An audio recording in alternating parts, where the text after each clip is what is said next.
Boom! What up, y'all? It's your man Abuamerican back again, unannounced as always. Because I'm terrible at this stuff. With another episode of Blockchain Bros. My co-host, Dimitri. Hi, everyone.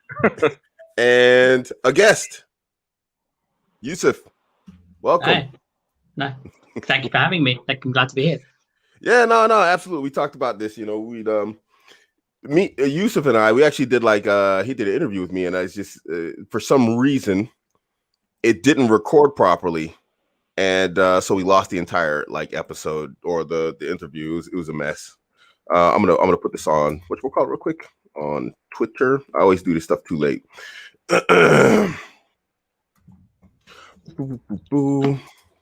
Back again. I'm gonna talk out my typing.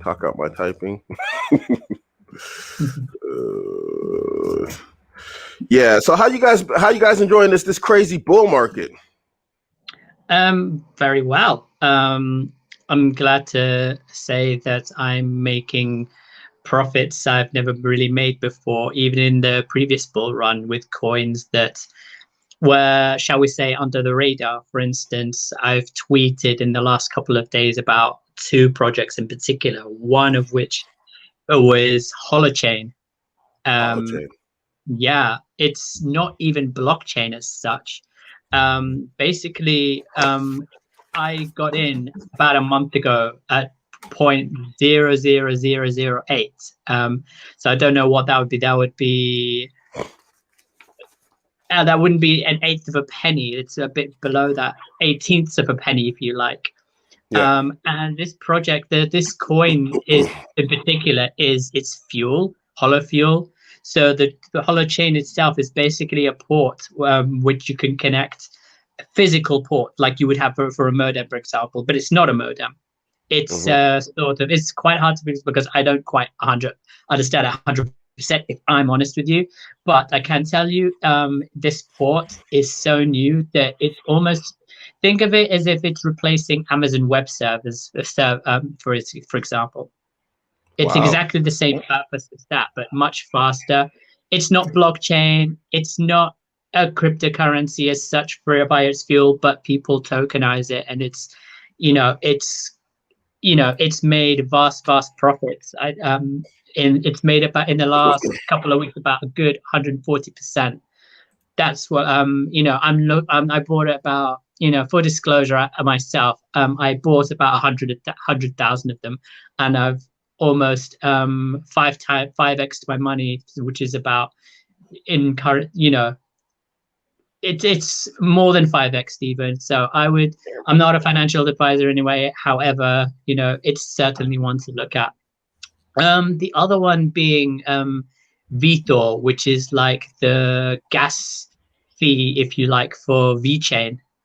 VeThor or Veto? VeThor, as in THOR. Oh, yeah, VeThor. Okay. Yeah, that's one other thing I've been looking at. I got that as by accident almost. So I bought some VeChain at below a penny yet again, and the gas from that I received. It was only a minuscule amount, but suddenly I find it's gone up all these percentages. So that was a bit of a fluke on my part, I think. So yeah, there've been quite a few, I should say, just today. In the last couple of days, I should say, Truecoin, True tokens have done really well, particularly for me. And I think going forward, things like, as we know, a Binance token, for instance, any trading platform that has its own kind of ICO or a tokenized offering, I think are going to do really, really well. It just makes sense for them to do it, to A, pair them up against other cryptocurrencies, and B, have them to have some store of value for themselves. So for me, again, yeah, makes total sense to do it. Indeed. I don't know what you guys think. This is actually, I'm not familiar with any of these. I've had some very nice wins myself, just listening to a few of the guys in the crypto mindset course. I mean, everybody knows, obviously, I was plugging for Charlie in the episode before this, and also plugging, I won't lie, it what do you call it, affiliate link, you know, and I'm in the course now, and the stuff that he dropped years ago, like last year, like Thor Chain. You know, you have Thor Chain, and you have both the ERC20 token version, and you have the regular, you know, one.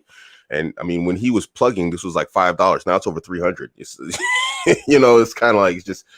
But I've jumped in on some stuff that he actually gave me, you know, recently. I can't find my tab. Oh, there's a tab. Jeez. So yeah, here we go. Sorry, going over Vthor here. What we got? Let's look at this all time. Yeah, it's okay. Took a hit, but it's going back up again. Nice.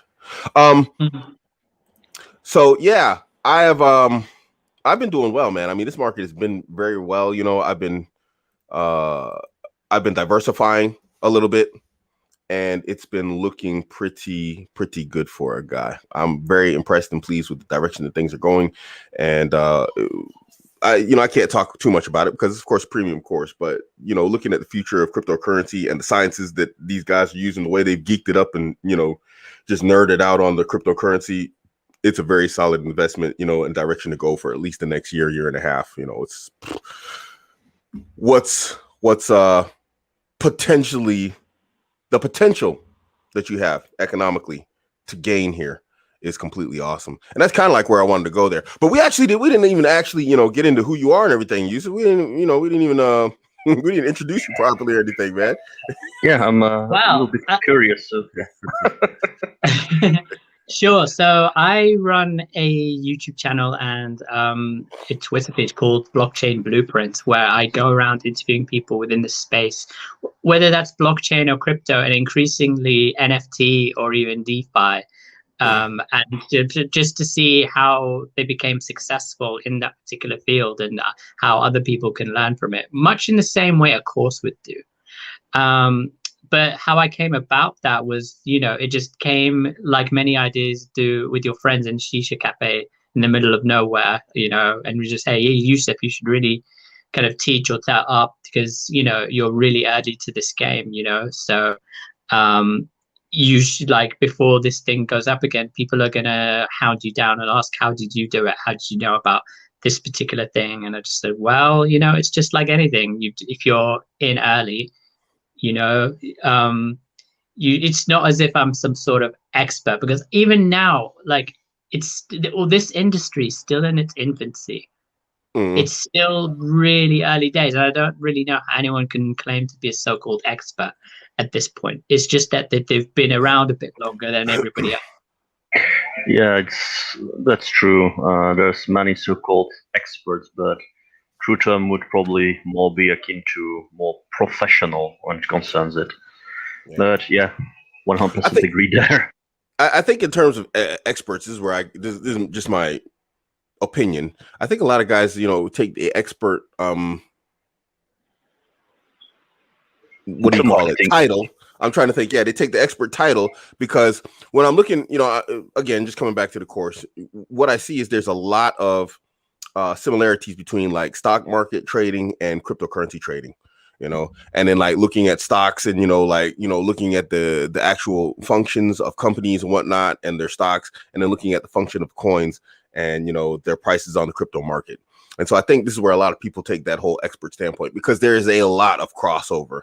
Generally, the person who's good at stocks is going to probably be good at cryptocurrencies. It's such an easy crossover step looking at it all that you know, this is probably where the term comes from. I dare to disagree a little bit there.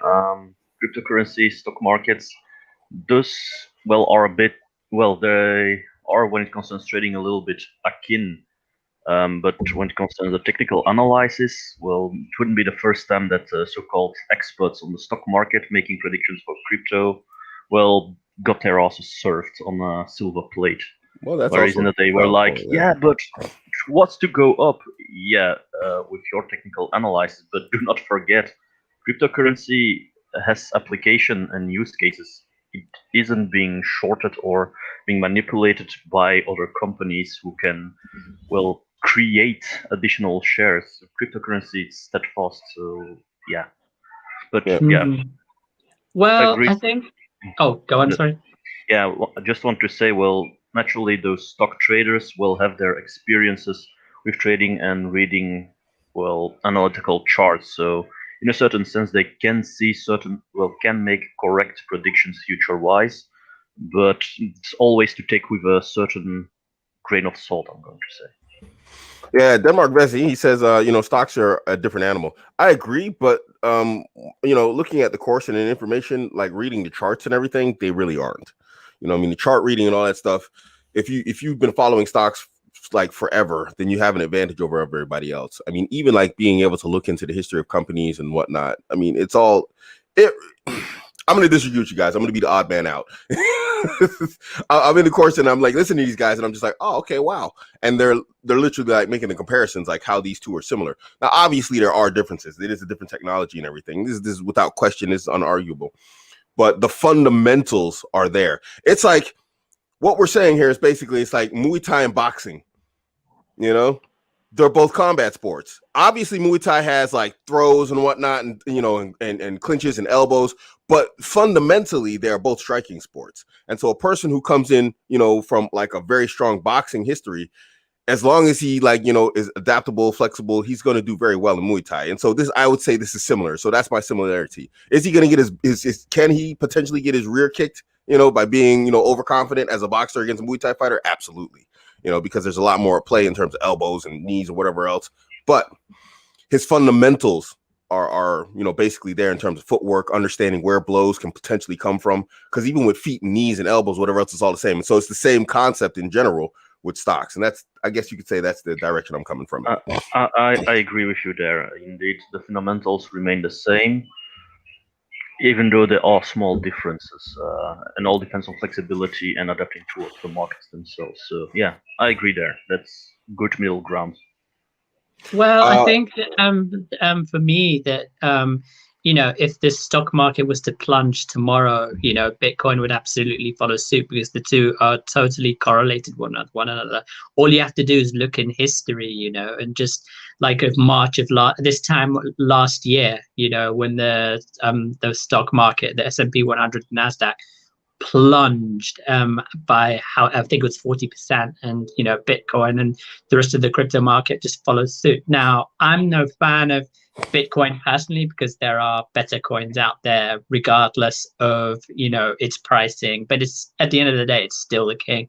It still like dictates the market, therefore everything will follow suit unless one decouples from it. But that's a kind of another story entirely. But history suggests otherwise in terms of there being no correlation or connection between the two markets. Well, yeah, and I would like to add to it, especially now with the current bull runs, more and more corporate are getting involved in the cryptocurrency markets. And it ties a little bit with the earlier predictions I made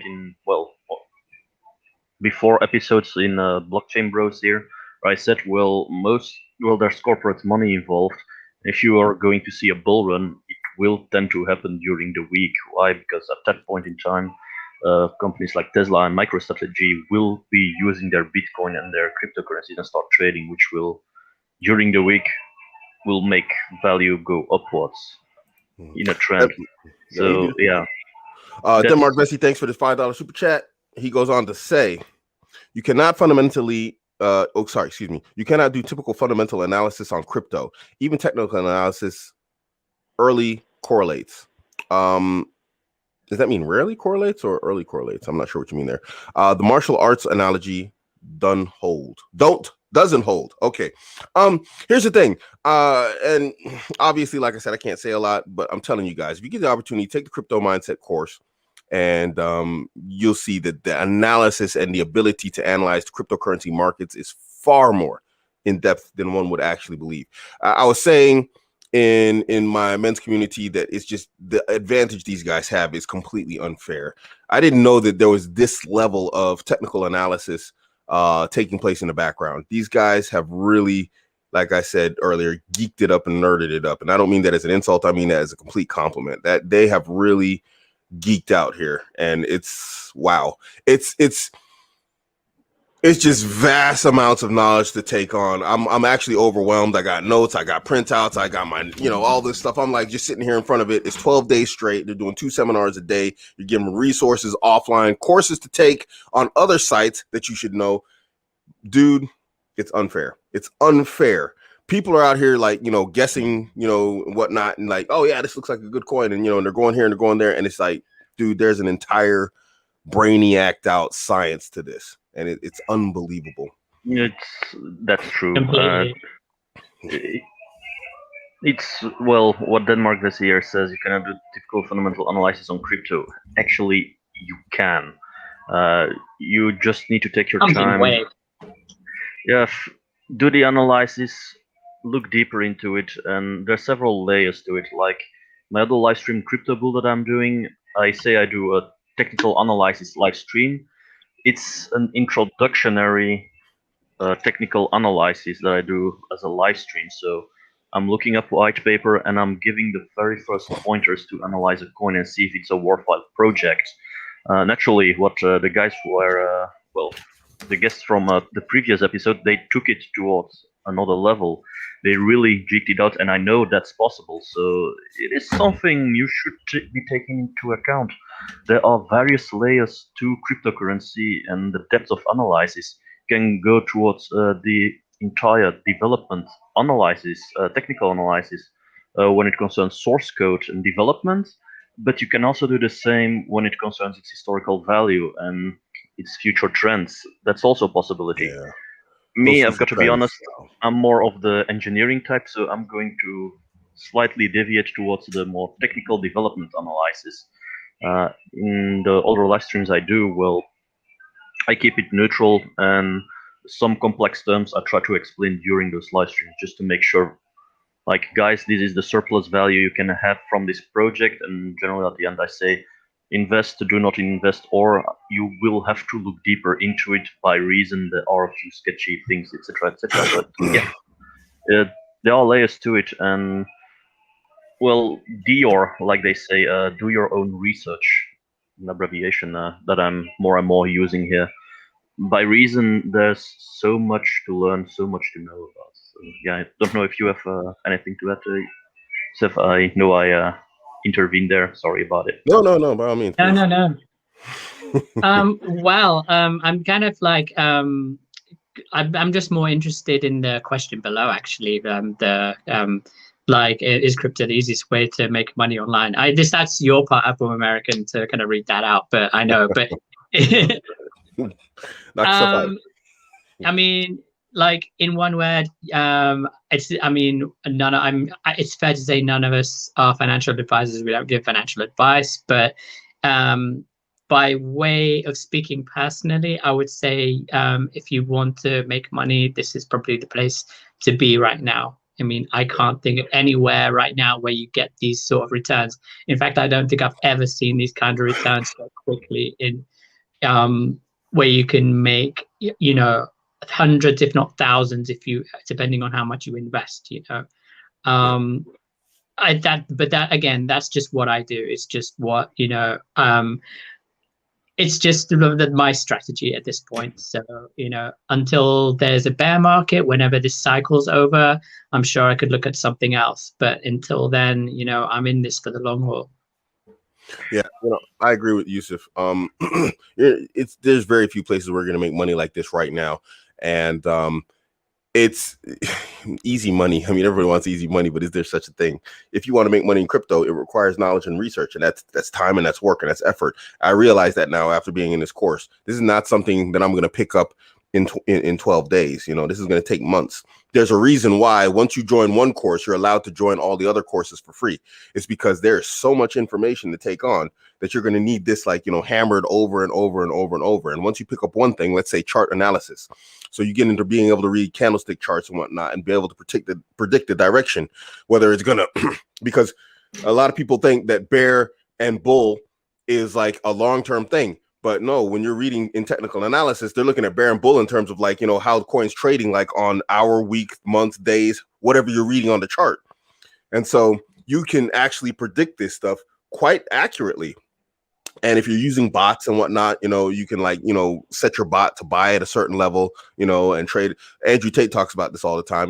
If money goes down, if the coin goes down, he makes money. If it goes up, he makes money. It's because he's using a bot that is very fine tuned to make him a win anywhere. But what does that take? It takes time, it takes effort, it takes energy. There's no such thing as easy money. There is a cost at some point somewhere. If you borrow money from the mafia, it's very easy money until they want it back. And then your cost comes in. So there's no such thing as easy money anywhere, So what you have to do is, do your homework and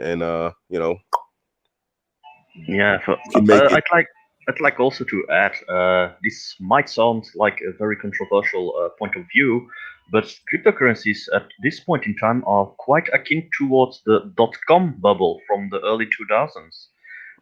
With that, well, it has generally a negative undertone, by reason most people say, yeah, .com bubble, there were thousands upon thousands of sites, etc., and some crashed the newest web shops, and it was in, etc., etc.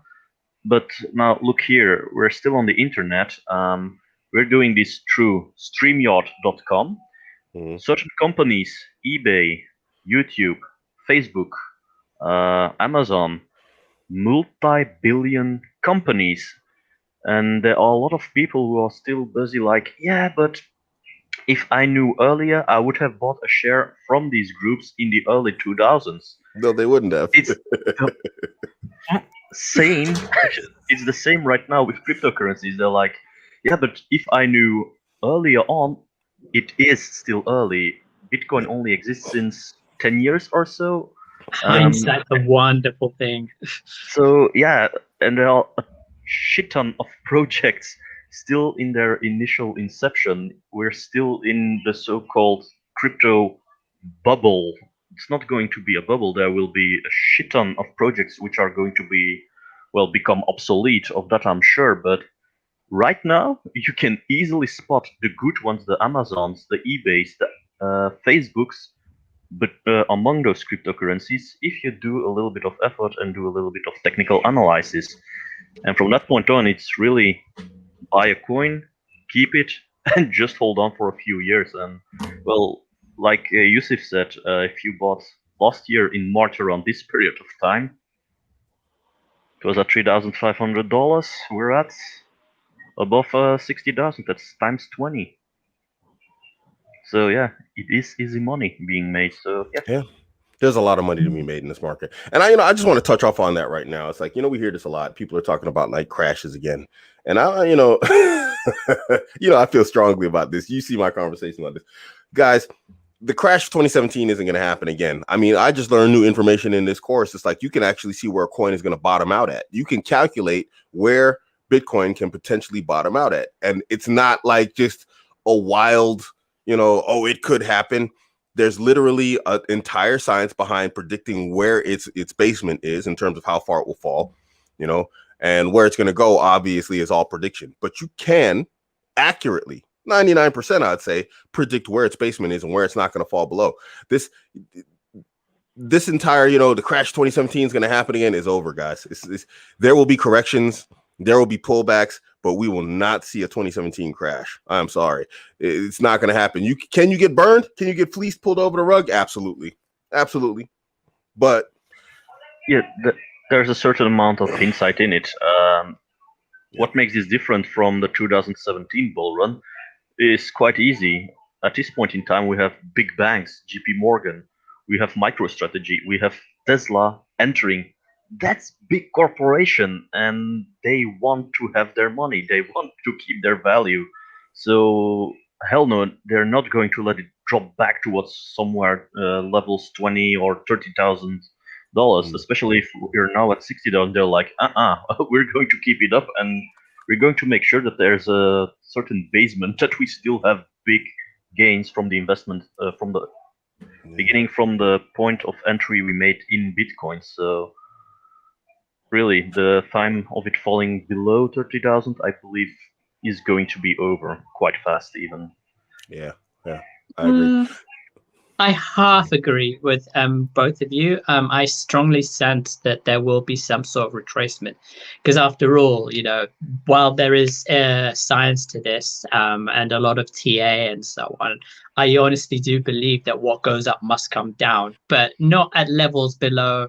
I don't like to kind of give exact figures, otherwise people might come back to me and whatnot. But I honestly believe that there will be a pullback, quite a large one, because I feel like we're kind of near the top, in my opinion. I think once it gets to about 70, 75, you might see quite a big retracement before another go at it, I feel.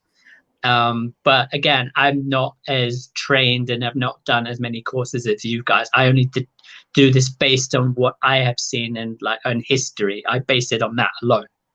But if you say that 2017 can never happen again, there's, as I say, like the stock market is extremely coupled with the crypto market. So if there is a big fall again within the stock market and things look very, very unstable there right now, what's to say it can't follow suit unless it decouples somehow? I mean, granted, there's institutional money flowing into Bitcoin and I think Ethereum maybe they've invested in. I'm not entirely sure, but whether or not it can kind of fall along with it, that remains to be seen. But again, time will tell.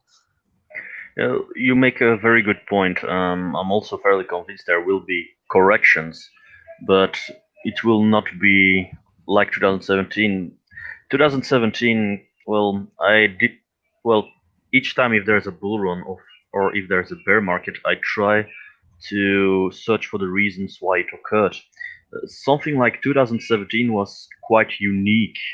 The value increase was partially due to market manipulation, and it was some kind of bubble which occurred in 2017 with Bitcoin and the entire crypto market, and it was due to influence with Tether. Something like that, yeah, it can still occur, but it becomes less and less likely the more money and the more people are involved with it. And with the current bull run, all points towards operations getting into it. Now, I'm going to agree with you, there will be corrections, and I'm also assuming it will be at around the 70,000 or 80,000 USD dollars value, that we might see a big retrace, and that might fall back towards even 50,000 or 45,000 in value before continuing to stabilize or something, or restart its increase, depending on what the market says. Now, you are also right when saying it is still tied towards the stock market. Depending on how the stock market is running, naturally, will this also affect cryptocurrency, by reason many investors are looking for a safeguard, and gold at this point in time is doing not so good when compared to cryptocurrency. I have to watch my words here. But and that's a trend which I noticed since October, November 2020. More and more investors are bailing out their fiat currency, bailing out of their stocks, and enter cryptocurrency. And I believe that's something, that's a trend which is being established here. So yeah, I'm that. I can't find my words today. Sorry. No, so I 100% agree with you that it's still tied to the stock market, and keeping a little eye on the stock market and seeing what it does will also affect naturally the cryptocurrency prices. Now, something which occurred like March 2020, where everything went down in tandem with the stock market, it was due to unforeseen circumstances. It was a unique event. Can it occur future-wise? Probably. Will it occur once again in the near future? I don't think so, because the crash was actually being instigated through, the COVID lockdowns, due to global pandemic. And now I've got to really watch out here, because I know Abuamerican is monetized, and we don't want to censor it. But yeah, not going to call it a scam. Damn, I just did. But yeah, it is being tight, and it was due to the pandemic that the stock market crashed, and in tandem also the cryptocurrency market.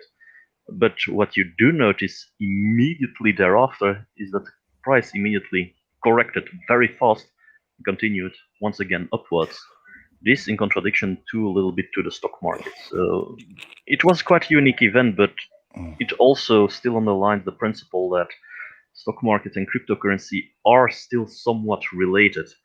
And also to point towards another event which occurred with GameStop, for example. The GameStop debacle, which occurred, also in a certain sense ties cryptocurrency towards, well, the stock market. Naturally, it was trading through applications like Robinhood, Webull, etc. And people will started to get involved because that's the topic of yesterday's live stream I did for the Dutchies watching, about pump and dump scenarios. And a lot of pump and dump scenarios in cryptocurrencies were instigated through, well, pseudo Wall Street bet accounts. And what did we notice? Well, there were pump and dump schemes on, for example, Dogecoin. And well, on that part, yeah, you can clearly see stock market going a little bit awry. At the same time, you've got pump and dump schemes in cryptocurrency, so you see there's a certain correlation there. So yeah. You know, here's the thing that puts me in this position right now to make this statement. You know, and I'm not trying to give anyone a false sense of security, like there can't be a crash. Of course there can. Everything is possible. But I think what we're looking at right now is people are looking for a store of value for their fiat currency. We've seen now, what's his name? That Mr. Dementia. What's that guy's name? Biden. Joe Biden. Sleepy Joe. Sleepy Joe's printing money like it's toilet paper. I mean, the guy, he just sent out the Rona checks. So he sent out 1,400 to every American. And what was it? 9-something trillion he made this bill? 1.9 trillion. Yeah, 1.9 trillion money. Just here's some money. You know, he just basically like just printed the 1.9 trillion dollars. And I mean, so what we're going to see is, unless we see a recovery of the dollar, I'm not sure how we're going to recover 1.9 trillion deficit that, you know, he just printed out in midair, you know. That's not even a real number. You know how long, I think I read a stat saying like if you were to count from 1 second to 1 trillion seconds in your lifetime, it would take you about 36 years to do it. Yeah. Just let that sink in for a second. I don't think we do that many breaths in our lifetime, let alone blink. Do you blink 1.9 trillion times? I got to do the math on that somehow. How many times a day do you blink? No. This is just 1 trillion. I'm not even talking about the 0.9 bit. I know. I'm just saying. It's like we think about the numbers here and like how significant they are. That's unbelievable. So what you're seeing is people are looking for a place to store the value, because one of the things that a lot of people don't look at it like this is the value of Bitcoin increasing, or is the value of the dollar dropping? From what I can tell, both are occurring at the same time. As a European here, I can see it very clearly. Naturally, I do not default back towards US dollars, and I default back to euros. And I can see very clearly, because I look up the price of Tether, which is being pegged to the value of the dollar, that the dollar is going that way, and at the same time, crypto is going that way. So both are occurring at the same time. That's actually very bad news for most Americans. Yeah. So, guys, we got a Rona check. You put it in crypto. We got a question here. Which one are your best long-term picks? Look, I'm just going to tell you what's safe right now. I have some picks, but they're from the Crypto Mindset course. And so since you didn't sign up, I'm not going to share them here. But there are some solid ones, and they gave the history and why. But go with Bitcoin and Ethereum. Those two right off the rip, you know, are very good, solid ones. You know, as much as I hate Ethereum devs, Ethereum has a very good future. It's for the immediate future, at least up until EIP 1559, and you know, shortly after that, it's definitely going to see some changes. You know, and so I would say, you know, jump in on Bitcoin and Ethereum. These two you should have like, you know, a decent set, you know, amount of in your portfolio. You know, I mean, those are you hurt me a bread little and bit. butter. you had me a little bit worried there about Ethereum being saying Ethereum is a good project, considering our past conversations on blockchain bros. It's good you mentioned the EIP 1559. Yeah, as much as I hate those wankers, you know, you know, I just want to, you know, just go high school jock bully on them, you know, those dorks. The reality is, it's like they do have a very smart team. You know, there are a lot of smart, you know, DApps and whatnot and DeFi projects behind Ethereum. I'm heavily, obviously, invested in Ethereum. I wish the best for it, but I also, you know, I don't want to see my profits cut. How things are going to look in the run up to ETH 2.0, especially now that they're talking about rushing in ETH 2.0. We need to go into a whole nother conversation here real quick to talk about Ethereum. So 1559 should cause a pump of Ethereum. This is undeniable. But now, because miners have united, and we don't have any sort of cartel, we don't have any sort of, like, you know, union or anything, but because we've united to show that we actually, you know, that there is a danger to Ethereum taking the path that they're taking, they're now talking about pushing forward ETH 2.0 a lot faster. And it's a really stupid move. And if they do that, it's my humble opinion, they're going to wreck the coin. So now there's another EIP. I think it's 3369. I think it's 3369. There's two EIPs that miners have asked to be put in. There's 969, which is basically ProgPow. ProgPow what it'll do is basically it will brick all ASIC miners off the network, which will bring down the difficulty, which will make mining profitable for GPU miners again. Or EIP 33, I think it's 3369, don't quote me on that, but it's like 33 something, which will basically increase the block reward to like 3 or 3.5 and then bring it down 0.25 every 8 million blocks until ETH 2.0 comes live.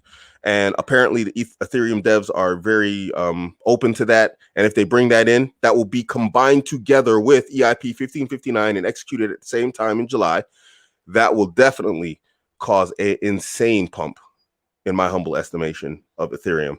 But no matter what happens, Ethereum is a good bet, and Bitcoin. Everything else, and DOT, yeah, Polkadot. God. One thing I do like is that like there's a few that I'm very, very excited about. One of them is Hedera Ashcroft. You know, it's at 25p at the moment, and it's the partners that they've got involved with that. I'm sorry, what is it again? Hedera. So that would be H-bar. H-bar. I'm gonna write this down. Okay. So, like, essentially, the partners they've got with that are Deutsche Telekom, Boeing, Google, UCL here in London, Tata Consultancy Services. You know, there are some serious big hitters, and this one coin in particular is it's a hash. It's not, again, not a blockchain as such, more of a hash graph where it can process 10,000 transactions per second. You know, I'm serious. Go and look at their website for anyone in doubt whatsoever, you know. And this is from something like Bitcoin that can handle 7 transactions a second, you know. This one can do about 10,000. I'd be surprised if it couldn't do even more than that. That's impressive, actually.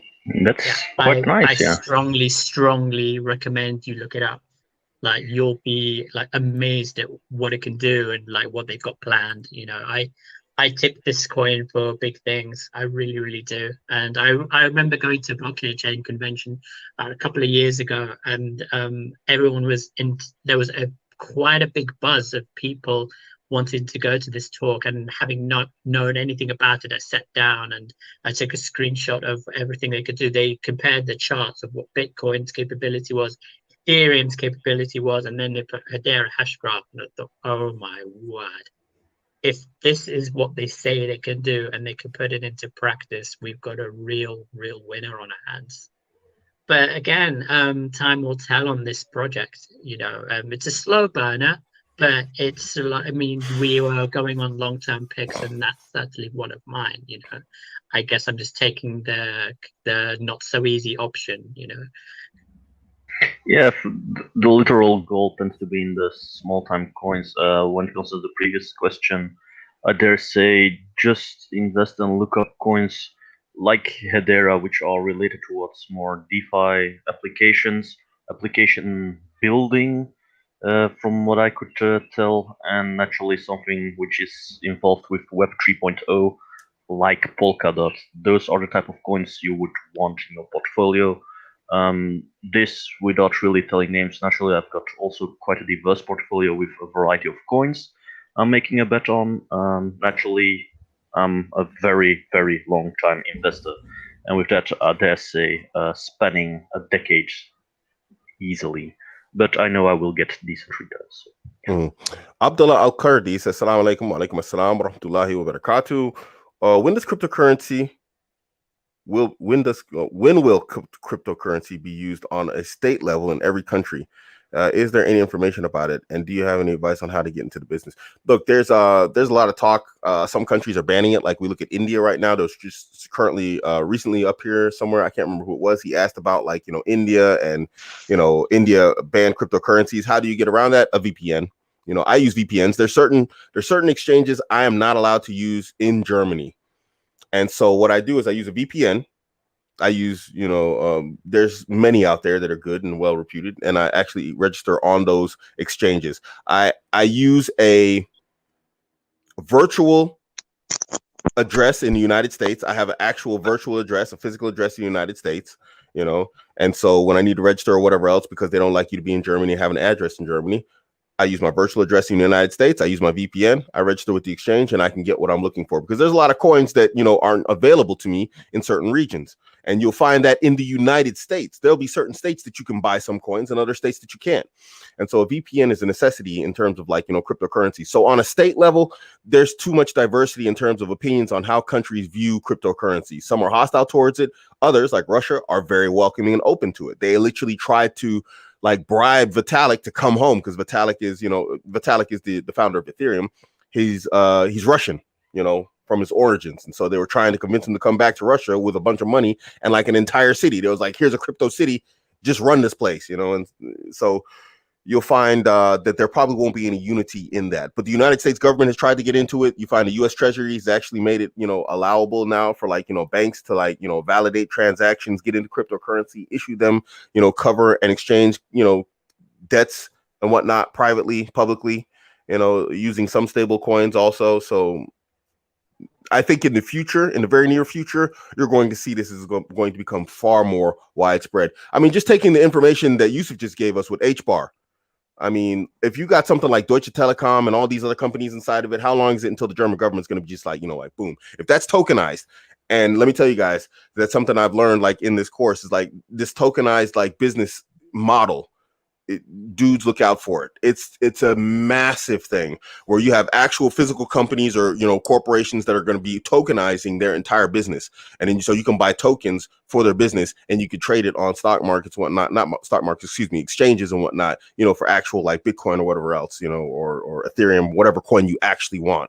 It's a big thing that's coming. So I mean, just that alone, when you find that companies like Deutsche Telekom, I can't imagine they would actually get into it, but they have. I mean, because Germans are very conservative when it comes down to money and transactions. So to see them go into cryptocurrency, that tells you already the doorway to governmental acceptance has opened. Because what's going to happen when corporations like Deutsche Bahn, Deutsche Telekom, whatever else start getting into this stuff?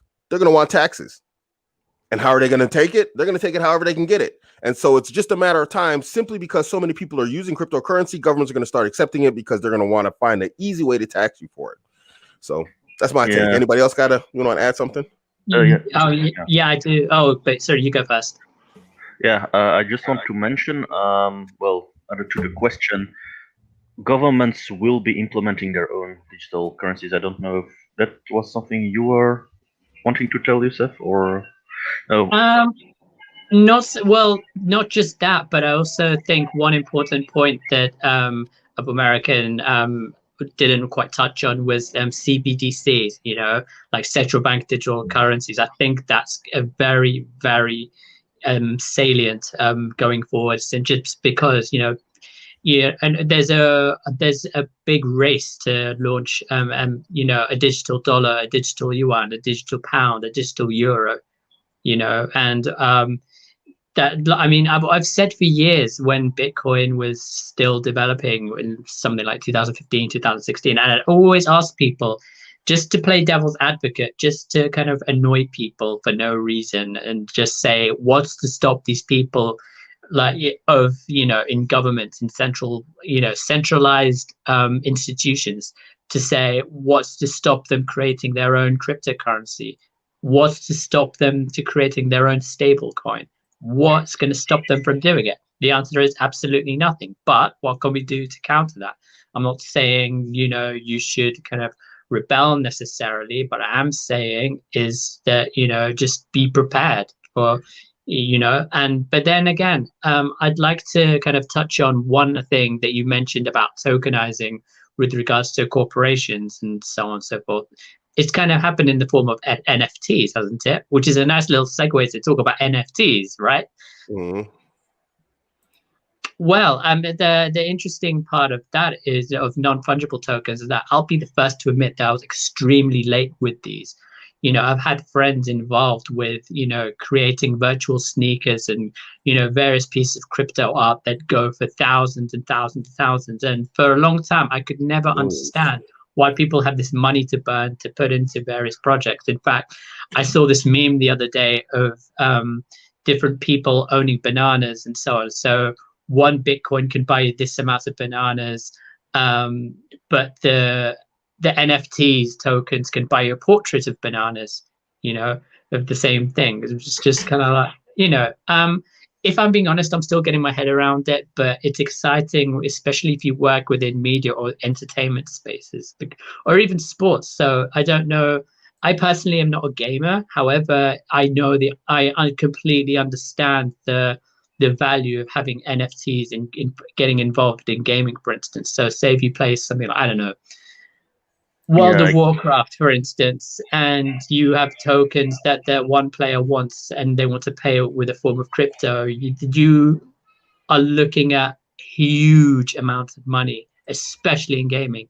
Or if you want to buy, you're playing FIFA, for instance, and you want to get a particular player on your team, that's a card. You want the latest Ronaldo card from, team of the year. And how much will that cost? I don't know, like 1.5 Ethereum for this particular player. The possibilities for me are endless, whether that's art, gaming, auctions, which is a kind of a whole other conversation.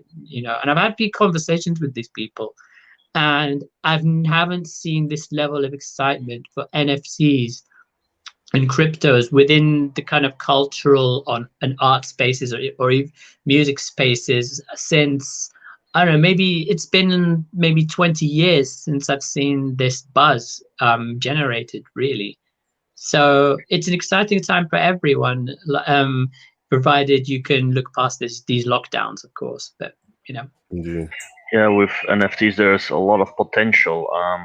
It's something I've discussed in also the Dutch live streams I do, and there are a few points of weaknesses with it. One details naturally authorship, by reason, a creator can put it on the blockchain, their digital art, for selling towards someone else.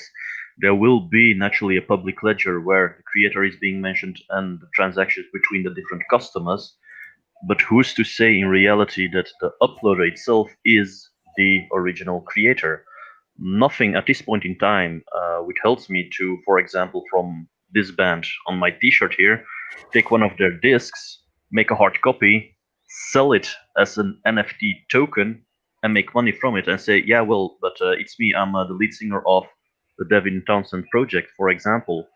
While in reality, I'm just some Belgian half-baked farmer with an interest in cryptocurrency doing that stuff. So that's one of the weaknesses with NFTs. Now, in NFTs, there's also a tremendous amount of potential for application, for example, for concert tickets or sport tickets.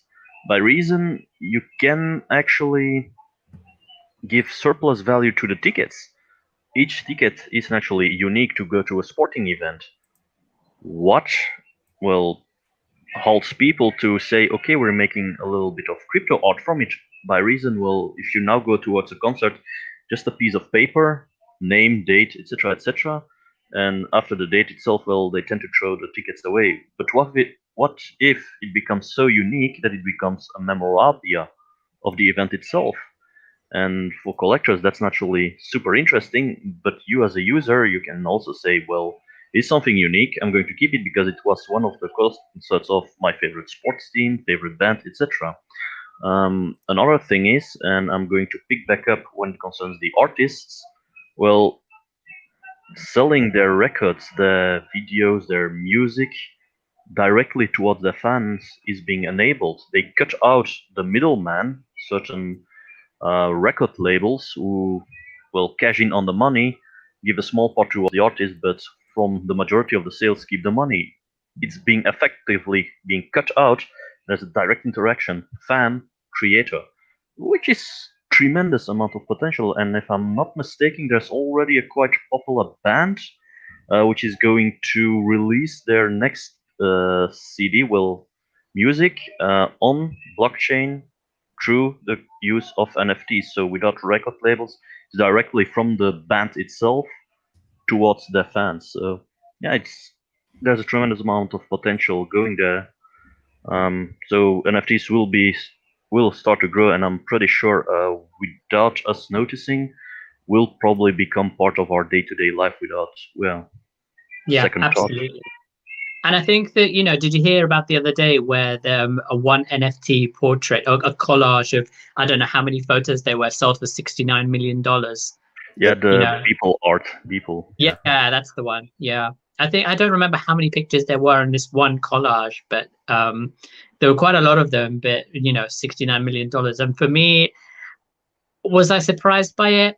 No, not particularly, because I know it's a question of when we're gonna see the first 100 million one, and then the next one, the next 500 million, and the next billion one, because by way of inflation somehow we'll get there sooner than we think. So I think there really is a future for NFTs, and I've even had people approach me asking about NFTs and where to upload their crypto art, and almost consulting them in some way. So I've told them that the Ethereum network right now, as Abuamerican was just saying, is the gas fees are through the roof at this point. So it's a bit of a double-edged sword. But so there are places where you can kind of host them, of course, but just have to kind of do this at your own discretion, I suppose. Absolutely. Yeah, and let me just, while we're on that topic, I know I hammer on it a lot, guys, but just don't believe any narratives out there. Miners, we don't control transaction fees or gas fees. We do not set them. We do not control them. This is determined by the network in terms of scalability.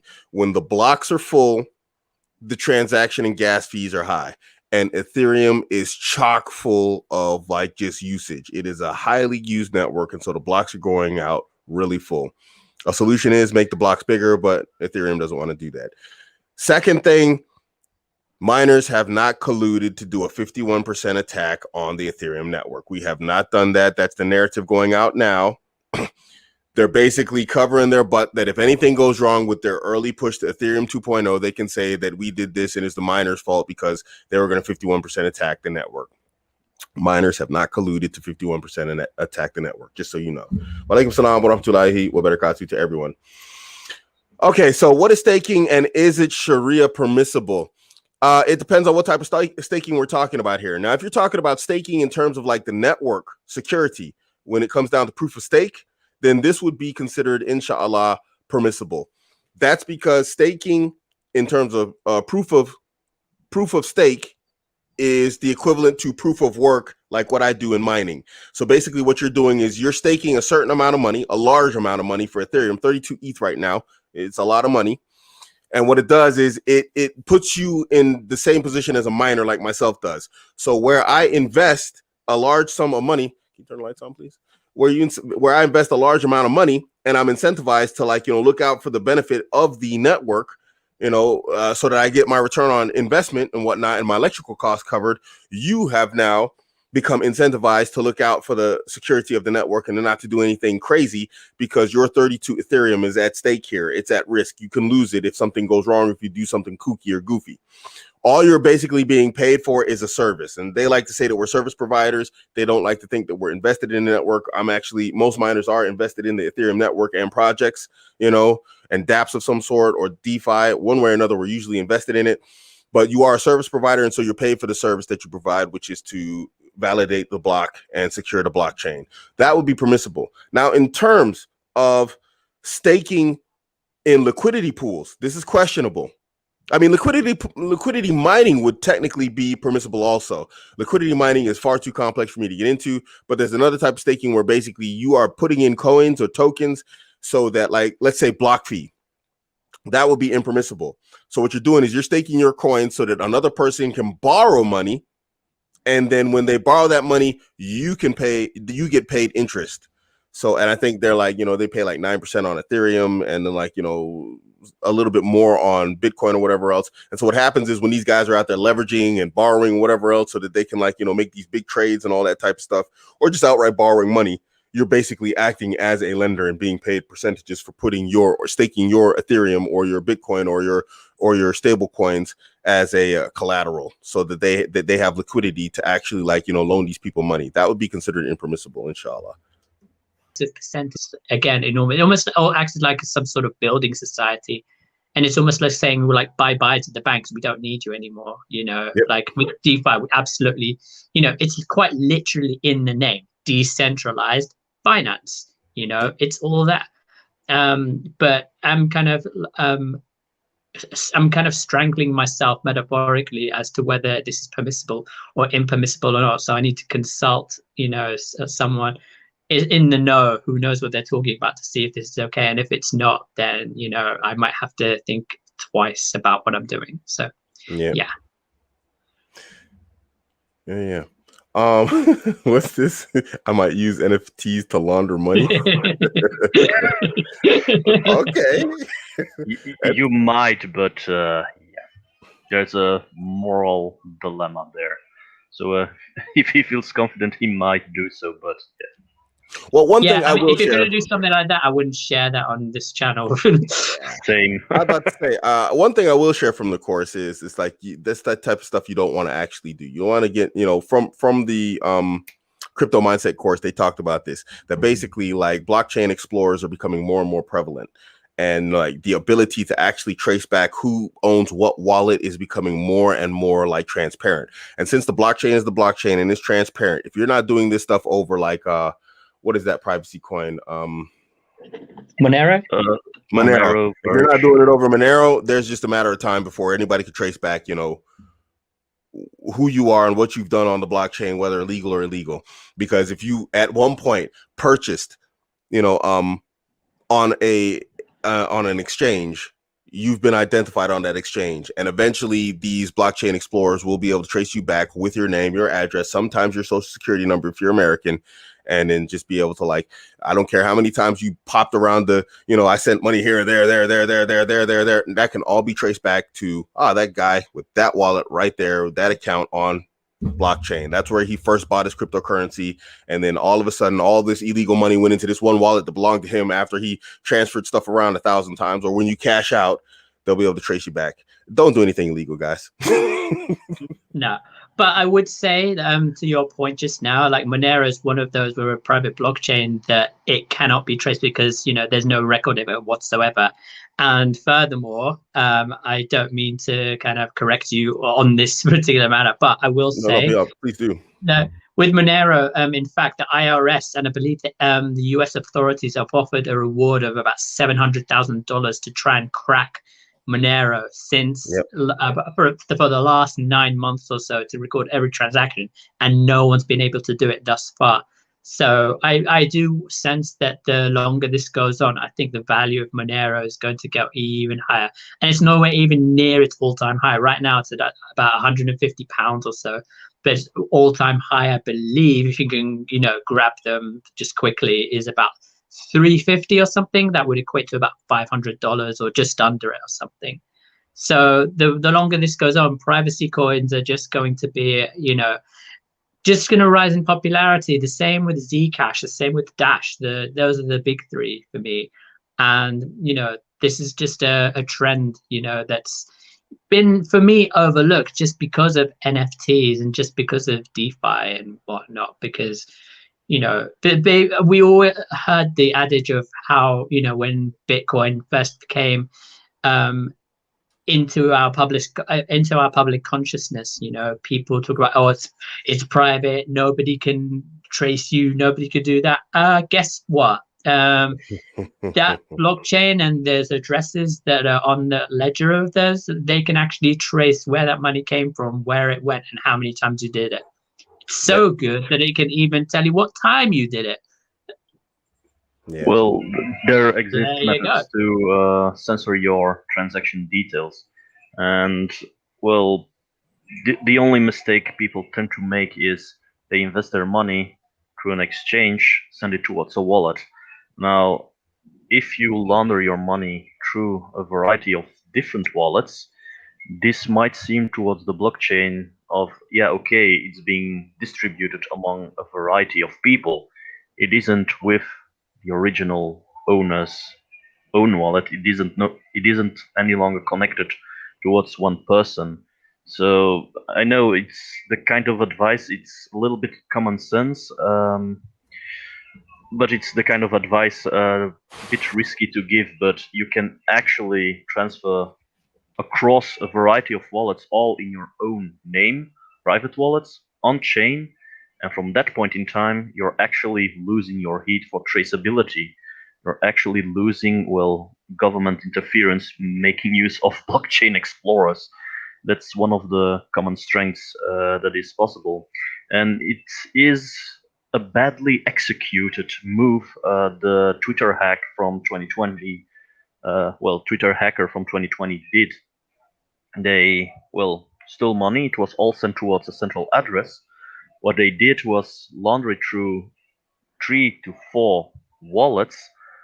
Sadly enough, were they a little bit too stupid to distribute it in unequal increments across a variety of wallets, meaning they laundered the full sum each time through a different wallet.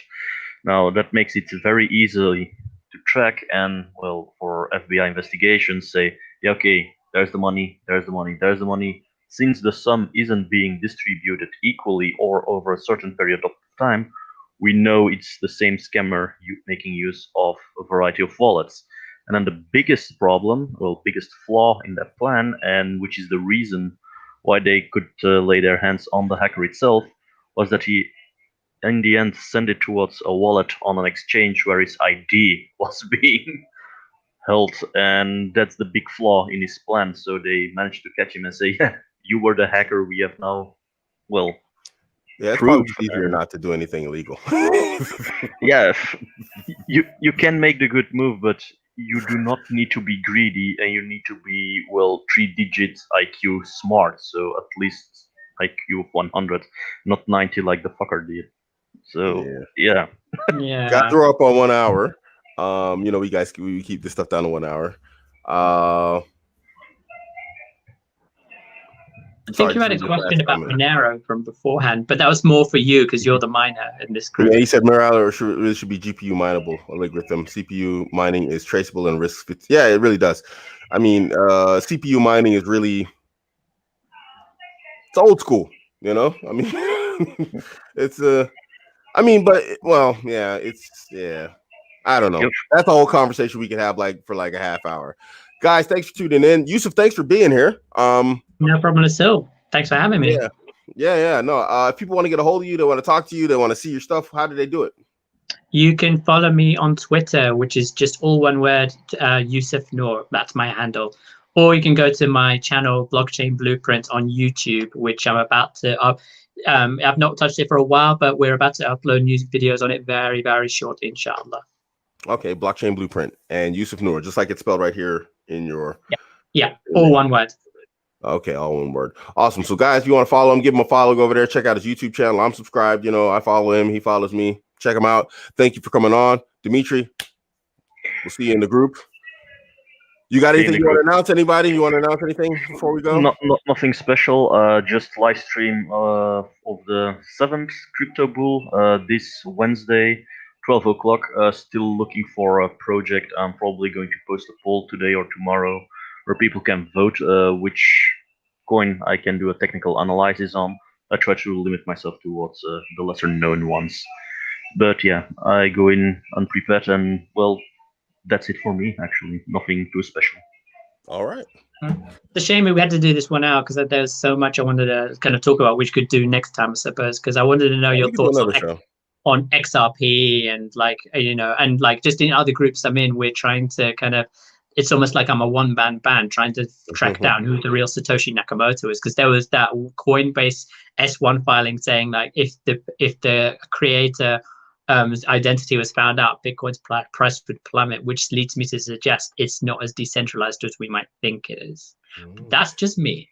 And on that bombshell, we see you in the next episode. I want to discuss that one. We can do another episode.